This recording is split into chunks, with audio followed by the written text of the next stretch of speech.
Kalau ini yang terjadi dan indikasinya kuat, maka langkah-langkah yang cenderung sebagai sebuah akrobatik politik dalam rangka untuk mendapatkan suaka politik berarti telah menyandra Partai Golkar. Telah menyandra Partai Golkar. Nah, kalau telah menyandra Partai Golkar, maka jangan pernah kita berpikir bahwa Partai Golkar akan produktif menghadapi pemilu tahun 2024 yang akan datang. Nah, tetapi tidak lama setelah itu ada pertemuan di Bali. Nah, di Bali mestinya kalau memang mau konsisten terhadap kesepahaman yang dibicarakan dalam pertemuan dengan Mbak Puan, itu kan mestinya secara khusus untuk mengkomunikasikan kepada DPD 1 yang pada waktu itu dihadiri 37 ketua dan satu diantaranya itu adalah diwakili. Ya, sehingga bahwa 38 betul 38 DPD tetapi diwakili ketuanya. Saudara sekalian, ternyata di dalam forum itu berkembang lagi aspirasi lain. Sehingga kita lihat bahwa ada pernyataan ya beberapa ketua DPD 1 ya pada waktu itu yang juga menyampaikan aspirasi dukungan kepada ya dan untuk bekerja sama dengan Partai Gerindra. Nah, ini kan sesuatu yang menurut pandangan saya ini adalah sebuah akrobatik politik. Kalau ingin garis lurus, mestinya kan apa yang dibicarakan bersama dengan Mbak Puan itu dimatangkan di sana sebagai masukan kepada tim teknis. Tapi kan ini tidak, malah ada pernyataan-pernyataan lain. Nah, itu yang saya katakan. Untuk menggambarkan langkah-langkah ini, itu istilah mungkin yang paling mendekati dengan realitas sosial yang ada itu adalah akrobatik politik. Nah, ini yang kita soroti. Nah, saudara sekalian, kalau ini dimaknai sebuah akrobatik politik, ini sangat disayangkan karena pasti ini akan mengganggu keharmonisan komunikasi politik untuk produktif. Jadi ini mengganggu keharmonisan. Ya, keharmonisan artinya teman-teman dari PDIP yang pada waktu itu Mbak Puan yang sama-sama datang dan dengan tulus tentunya ini betul-betul ada suasana kebatinan yang terbangun, ada komunikasi harmonis yang lebih produktif lagi. Ternyata di Bali seperti itu. Maka diakui atau tidak diakui, yang tadinya punya niat baik, ini bisa saja ada semacam dalam tanda kutip kekecewaan politik. Ya, ada kekecewaan politik. Kenapa? Karena ini pasti ada penilaian bahwa ini Golkar akrobatik apa lagi yang dimainkan. Itu tidak konsisten. Ini tidak garis lurus. Nah, oleh karena itu, terus terang saja sebagai orang yang malah melintas di Partai Golkar, saya bertanya selanjutnya, kalau ini ada indikasi akrobatik politik, akrobatik untuk apa? Apakah betul langkah-langkah politik yang dilakukan itu ada dalam rangka untuk membentuk sebuah koalisi politik ke depan, baik untuk menghadapi Pilpres maupun untuk menghadapi yang lain?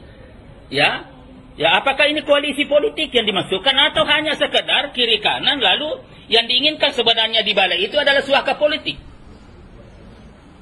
Nah, kalau koalisi politik berarti institusi yang main. Tetapi kalau bicara tentang suaka politik berarti bagaimana masalah mungkin, nah ini ya mungkin saja kalau suaka politik itu ada keterkaitan dengan masalah-masalah yang dihadapi oleh ketua umum. Ya baik di kejaksaan maupun di KPK.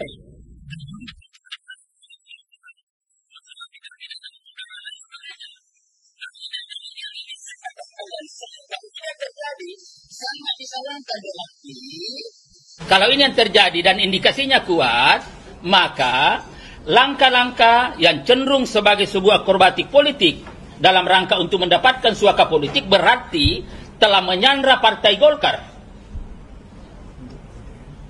Telah menyandra Partai Golkar.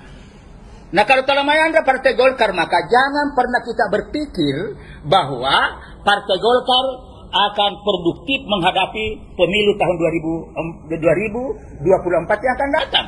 Sehingga di sini ada kontradiktif antara apa yang diinginkan untuk tetap sebagai partai utama di Republik ini, yaitu minimal nomor 2 di satu sisi, tetapi langkah-langkah yang dilakukan itu tidak nyambung. Hanya akrobatik politik, ya indikasi suaka politik, bukan koalisi, dan karena itu telah menyandra Partai Golkar. Kalau Golkar tersandra, berarti tidak lagi secara bebas melakukan kegiatan-kegiatan dan program-program politik untuk dapat memberikan kontribusi terhadap pemenangan partai ke depan. Nah, ini yang saya katakan. Dan oleh karena itu, saya tetap berdasarkan fakta-fakta yang ada bahwa ya, Saudara Airlangga dengan berbagai kasus yang ada, ya kita sudah tahu bagaimana misalkan masalah minyak. Ya. Ada minyak. Kemudian bagaimana misalkan masalah biji besi kalau tidak salah. Kemudian juga bagaimana masalah garam. Kemudian juga ada menyangkut masalah kartu prakerja. Kemudian juga ada terkait dengan apa? Ya. BTS ini apa? Saya ini bukan ahli hukum, lo yang ahli hukum. Ya, jadi ini juga, ini kan di sini saja disebut ada 45 kasus. Dan tentu tidak mungkin ini muncul kalau tidak ada yang menyebut di dalam proses pemeriksaan. Tidak mungkin. Ya bahkan bukan hanya nama di dalam kasus misalkan masalah garam yang terakhir, ya bukan hanya namanya Pak Airlangga, tapi juga namanya Pak Agus Gumiwang.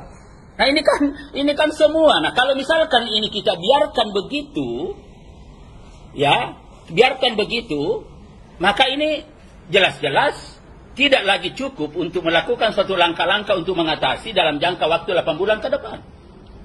Nah itulah sebabnya kami dari tim Pemrakarsa Gerakan Kebangkitan Partai Golkar berpandangan bahwa Jaksa Agung jangan sampai juga di sana, ini Kejaksaan Agung adalah lembaga hukum, bukan lembaga politik. Artinya adalah bahwa di situ adalah untuk menyelesaikan masalah hukum. Jangan di situ nanti menjadi instrumen mendapatkan suaka politik. Itulah maksudnya. Jadi ini jangan ini lembaga hukum. Artinya kalau lembaga hukum maka diproses sesuai dengan fakta-fakta hukum yang ada, apa yang sudah memenuhi alat bukti atau tidak, dan menurut ini kita di tim Pemrakarsa Gerakan Kebangkitan Partai Golkar telah berkumpul lebih dari 30 orang dari pengacara dan sudah melakukan kajian secara mendalam yang intinya adalah bahwa ada banyak fakta hukum yang itu bisa menjadi alat bukti, dan ini sudah cukup sebenarnya. Nah kalau ini sudah cukup, maka ditambah lagi apa yang disampaikan oleh Pak Jokowi, Presiden. Kata beliau adalah bahwa apabila ada anggota kabinet saya, kata Pak Jokowi, yang tersangkut hukum, lalu kemudian dipanggil oleh penegak hukum, apakah itu kepolisian, apakah itu kejaksaan, atau KPK, maka harus hadir, harus memenuhi. Nah tentu kelanjutan daripada itu, kalau masalah atau kasus-kasus yang ada sudah cukup bukti, maka tidak ada alasan bagi Kejaksaan Agung untuk tidak mempercepat. Nah bagi kami terus terang saja, percepatan penyelesaian masalah ini, apakah lanjut atau tidak, itu lebih menguntungkan Partai Golkar.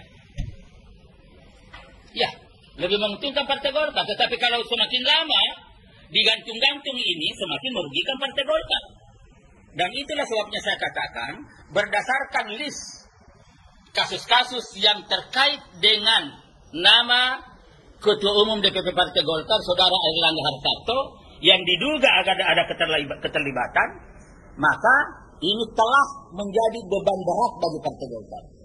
Nah ini yang saya katakan ketika suatu ketika saya ditanya wartawan, saya katakan begini, bahwa teman-teman DPD 1 itu supaya ada semacam kesadaran politik. Ya tidak lagi ada loyalitas emosional, tetapi yang kita inginkan di sini adalah loyalitas rasional. Loyalitas rasional itu adalah sebuah loyalitas yang terbangun ya berdasarkan pada fakta-fakta real dan logik.